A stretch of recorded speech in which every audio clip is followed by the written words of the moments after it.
Terça-feira da Semana Santa da Paixão do Senhor. Estamos seguindo Jesus dia a dia nessa sua última semana. Jesus entrou triunfalmente, domingo de Ramos. Segunda-feira ele volta para Jerusalém, expulsa todo mundo que não devia estar lá, derruba o dinheiro, manda os animais embora. Os judeus se questionam o que fazer com ele.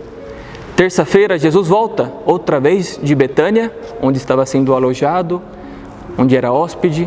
Ele volta de Betânia e entra em Jerusalém por terceiro dia consecutivo.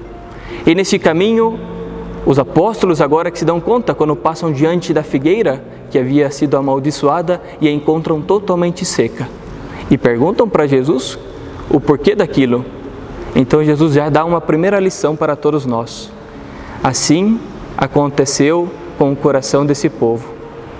Deus cultivou muito esse povo para ser uma grande figueira que desse frutos doces, abundantes. Mas esse povo que abandonou a Deus, agora não dá nenhum fruto.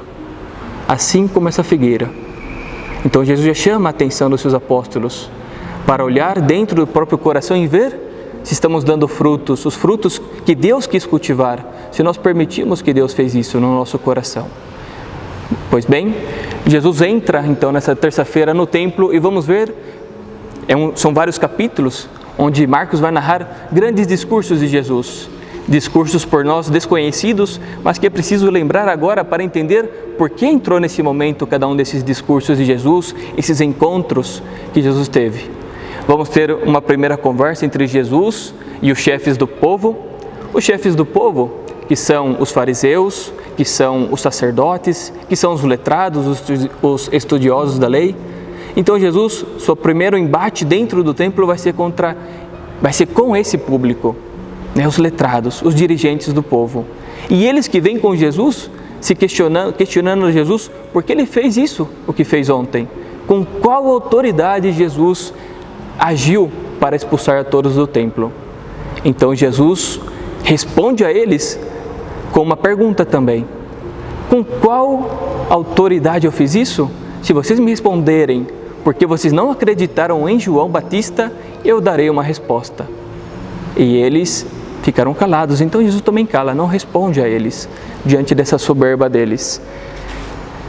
Depois desse fato, da pergunta sobre o templo, eles viram que não tinham como encontrar uma resposta satisfatória, eles apelam para outro argumento. Vendo que ali também no templo estavam os soldados romanos, para que saibam, o palácio de Pilatos ficava justo ao lado do templo. Então havia muitos soldados romanos. Então, se aproveitando disso, espertos eram os fariseus, ali os saduceus e os outros sacerdotes perguntam para Jesus: devemos pagar ou não o tributo a César, o imperador romano? Eles, que não gostavam nem um pouco dos romanos, tentam ver qual seria a reação de Jesus diante disso. E Jesus, sabemos como termina com essa frase célebre: dai a César o que é de César e dai a Deus o que é de Deus. Não conseguiram nem por aí pegar a Jesus, então continuam outros discursos. O mais importante de todos esses discursos é quando Jesus vai falar para os fariseus, os saduceus ainda, com esse público, vai falar para eles do maior mandamento da lei de Deus.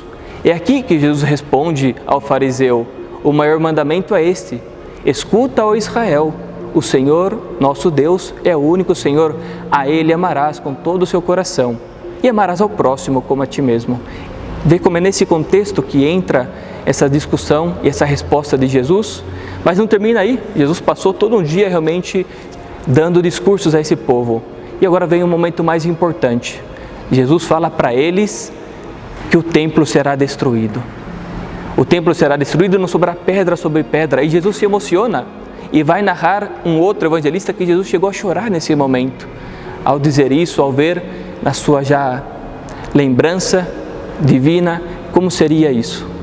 Então os apóstolos nesse momento é que vêm com Jesus, perguntam para Jesus quando acontecerá isso, e Jesus fala para eles da volta do Filho do Homem. Jesus já está então dizendo não só do final dos tempos, mas também da volta de Deus, do Filho de Deus, que vai dando já uma abertura de esperança para aqueles seus queridos apóstolos.